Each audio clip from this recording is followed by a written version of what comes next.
Escuta bem, nós precisamos admitir o desserviço da educação brasileira. Afinal de contas, nós somos os responsáveis pela formação da próxima geração. E eu não preciso citar aqui o texto de Deuteronômio, capítulo 6, para você, que traz a responsabilidade para os pais educarem os seus filhos no contexto da comunidade do pacto. Eu não preciso trazer para você o exemplo de Juízes, um povo que não passou adiante a lei de Deus, as verdades de Deus, e consequentemente se entregaram a um ciclo contínuo de pecado e rebelião contra a pessoa de Deus. Então nós precisamos conduzir a próxima geração a reconhecer as verdades de Deus. E a educação brasileira não nos ajuda nisso.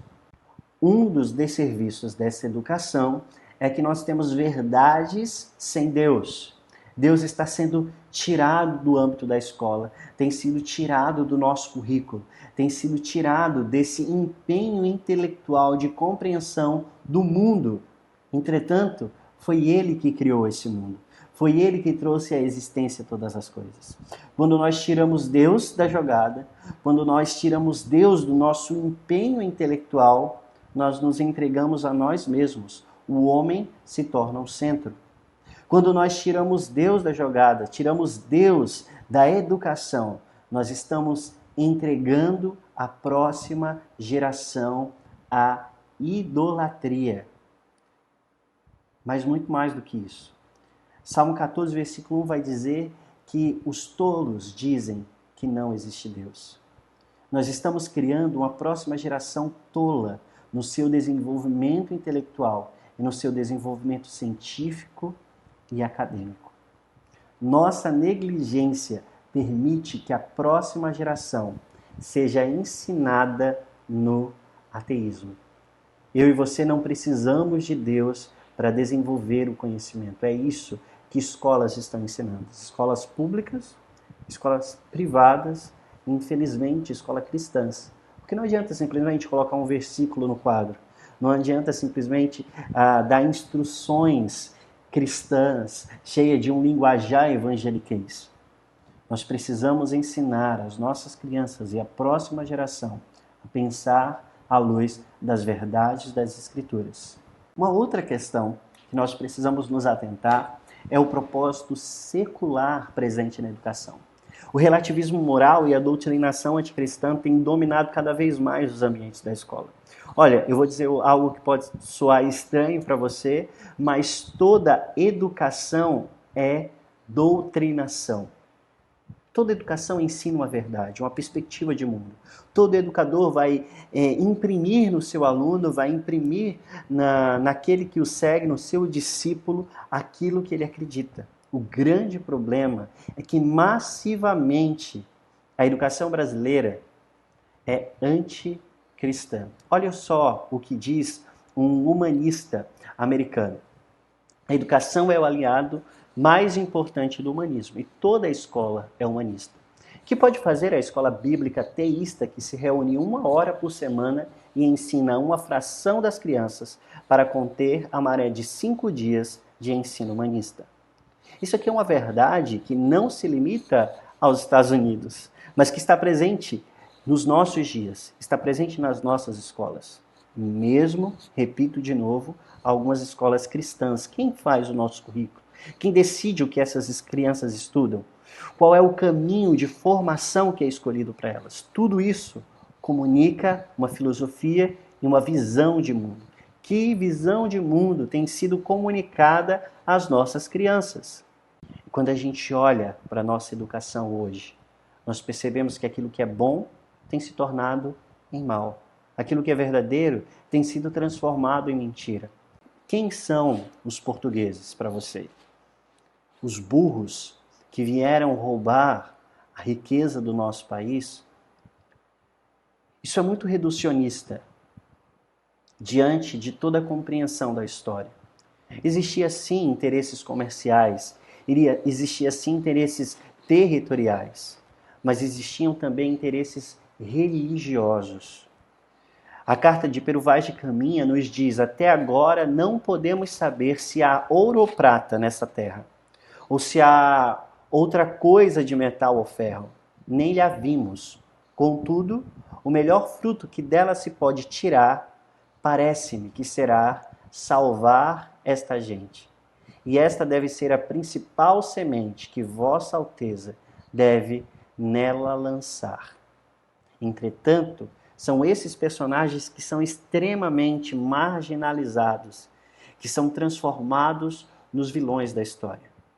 E os heróis, os grandes homens, os referenciais que têm sido apresentados às nossas crianças, é o Zumbi dos Palmares, o negro que também escravizava, é Olga Benário, é o Che Guevara, que nem sequer são figuras brasileiras, mas que ensina os nossos filhos a se rebelarem, a irem contra as tradições, a rejeitarem aquilo que é bom, belo e verdadeiro.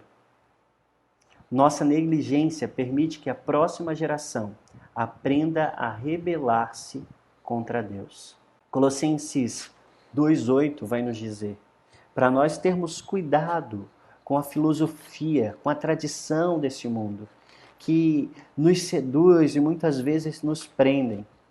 Se nós, adultos, racionais, somos confundidos em tantas filosofias e propostas de mundo, imagine as nossas crianças, que são afogadas o tempo todo nesses conceitos. A grande questão é que as escolas se tornaram orfanatos cheios de criança, abandonadas pelos próprios pais no sentido educacional. Os filhos não se encontram mais no coração dos seus pais. Os pais dizem que os ama. Os pais dizem que querem para eles a melhor educação, mas nem sequer sabem o que está acontecendo na escola. Nem sequer sabem o que está sendo ensinado para eles na escola. Tem algo muito errado. Quando a professora exige um tempo a mais de atividade, quando a escola espera mais envolvimento dos pais, eles reclamam. Há algo muito errado dentro da nossa perspectiva acerca de educação, da nossa perspectiva acerca de quem é a responsabilidade da educação e da criação, da formação da próxima geração. Uma terceira questão que nós precisamos observar é que nós temos um programa de burrificação. Se ao menos, diante de todos esses processos, o ensino fosse bom, se isso for possível, se apresentasse resultados satisfatórios, eu diria que nós estamos sendo enganados. Mas nem sequer resultados eficientes nós temos. Na verdade, o Brasil está lá embaixo nos rankings internacionais de educação. Nós utilizamos métodos falidos desde a formação mais básica das crianças. E conduzimos essas crianças à mortificação da razão. Porque elas crescem rejeitando o ensino, rejeitando a sabedoria, rejeitando o conhecimento. E nós nos deparamos então com a realidade de que nós temos deixado as escolas tirarem o sal das nossas crianças, por nos afastarmos da nossa responsabilidade com a próxima geração. Mas ele foi transpassado por causa das nossas transgressões. Foi esmagado por causa das nossas iniquidades. O castigo que nos trouxe a paz estava sobre ele, e pelas suas feridas nós fomos curados. Quem é esse nós nesse texto de Isaías 53? Um texto tão conhecido que é aplicado no Novo Testamento à realidade da conversão individual, mas ele é muito mais amplo do que isso.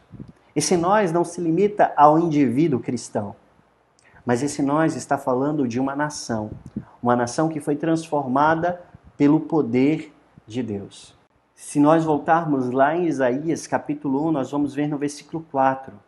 Ai desta nação pecaminosa, povo carregado de iniquidade, raça de malignos, filhos corruptores, abandonaram o Senhor, blasfemaram o Santo de Israel, voltaram para trás, porque a vez de ainda ser feridos, visto que continuais em rebeldia.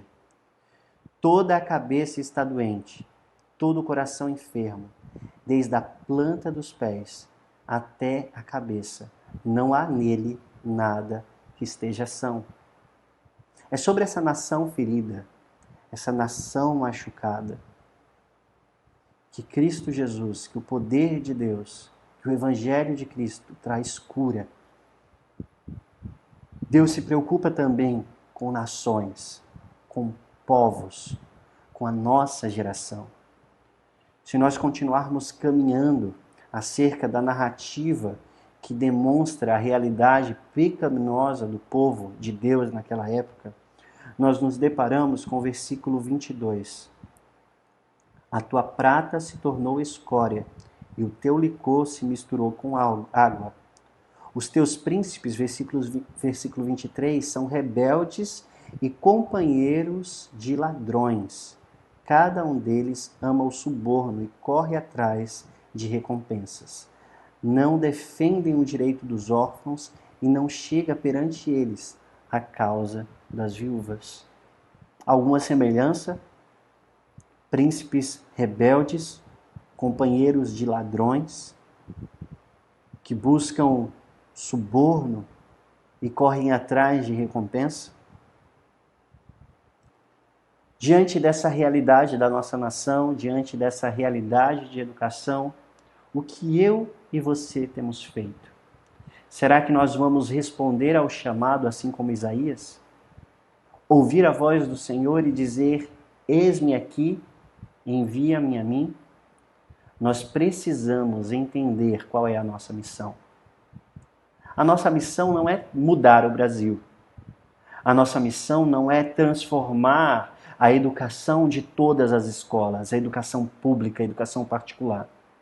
A nossa missão é formar a próxima geração. E formar a próxima geração exige que você, pai e mãe, assuma a responsabilidade da educação do seu filho, da sua filha. Nós somos chamados para apresentar Cristo Jesus e as verdades de Deus aos nossos filhos, à próxima geração, às crianças, desde a mais tenra idade, até que eles sejam maduros, para, com sabedoria, viverem a vocação que receberam de Deus.